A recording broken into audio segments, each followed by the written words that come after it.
talagang highly recommended talaga 100%. Napaka-effective talaga nito. Organic, walang halong chemical, at higit sa lahat, libre, walang bayad.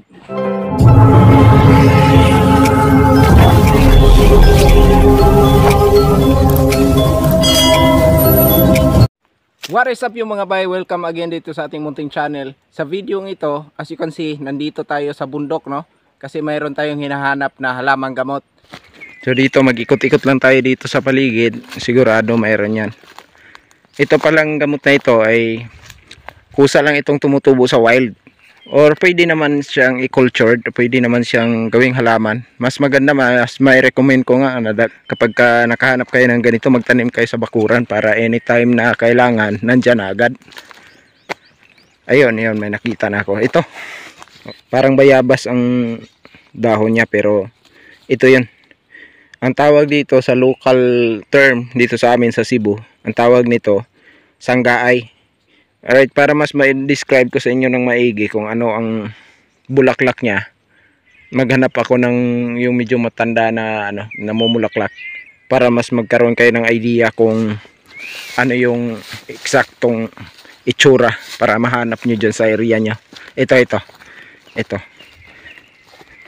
yun. Ito yung bulaklak na yan. Ayan. Doon sa ibang part ng Cebu City, somewhere in northern part ng Cebu, ito ay tinatawag na gaan-gaan. Kasi siguro dahil magaan siya eh, parang ano lang eh,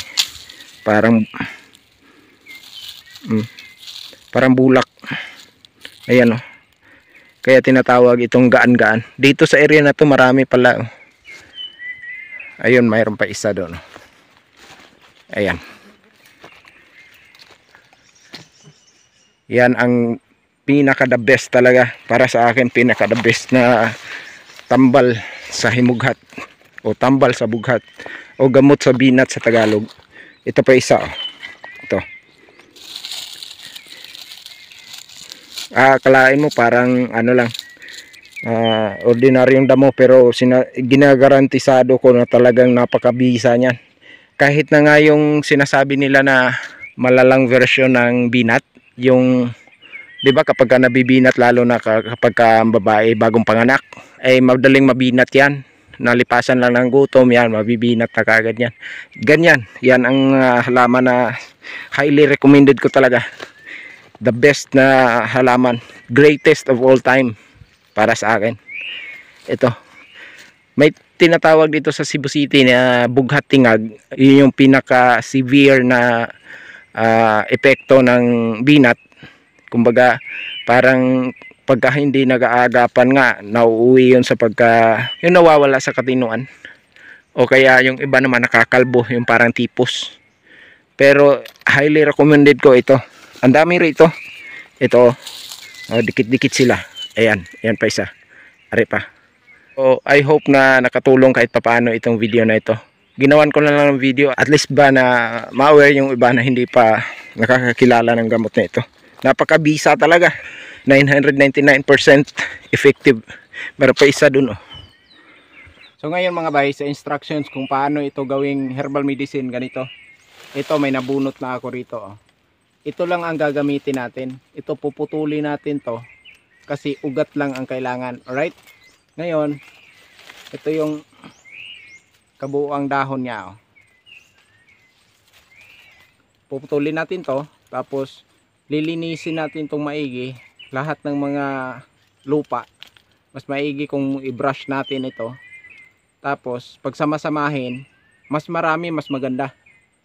Tapos pagsasamahin natin sa isang kasirola, lagyan ng tubig, pakuluan. Huwag nating takpan, hayaan mo lang mag-evaporate yung habang kumukulo siya. Ang purpose nun, para at least yung amoy nito makapag-evaporate siya at hindi gaanong masangsang. Although hindi naman ito talagang mabaho, pero yung iba kasi kapag hindi sanay uminom ng mga herbal medicine, medyo nasusuka, no? Pero talagang highly recommended talaga 100%. Napaka-effective talaga nito. Ginagamit na ito during sa mga ninuno natin. At kung hahanapan nyo ako ng scientific explanation kung bakit effective ito, I'm sorry pero hindi ko maibibigay yung scientific explanation kung bakit, anong mga chemical component ang mayroon nito, kung bakit siya effective.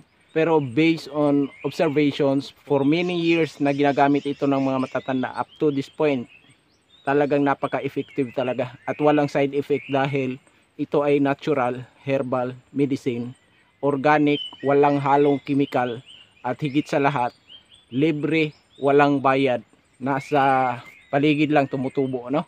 Kahit saan saan lang ito tumutubo actually.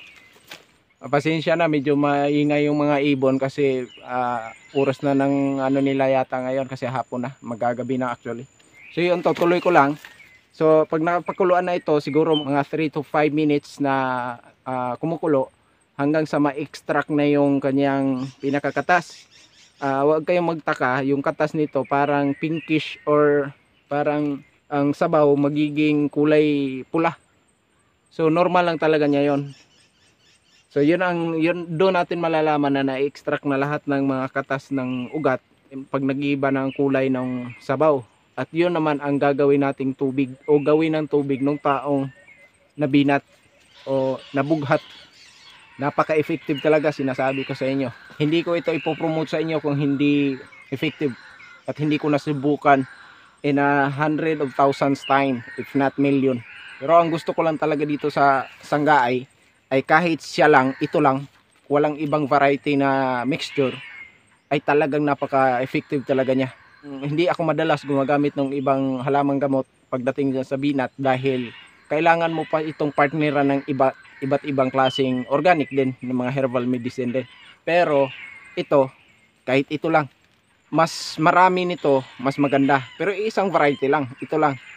Kasi siguro mga 5 or 7 na puno, sabay-sabay mo itong pakuluan. Tapos gawin mong parang tsaa ba? Yun yung gawing tubig. Walang specific time kung kailan iinumin. Basta't iinumin lang siya before or after ng pagkain. Kasi ito na may organic. Walang chemical ito. Kaya okay lang ito kahit na walang laman ang tiyan. So yun lang at I hope nakatulong kahit papaano. At kung sakali, hihingi lang ako ng konting pabor. Paki-subscribe naman itong channel na ito at comment down naman sa comment section dyan sa baba kung mayroon kayong additional question, no, patungkol rito, at kung mayroon kayong ibang recommendation, etc.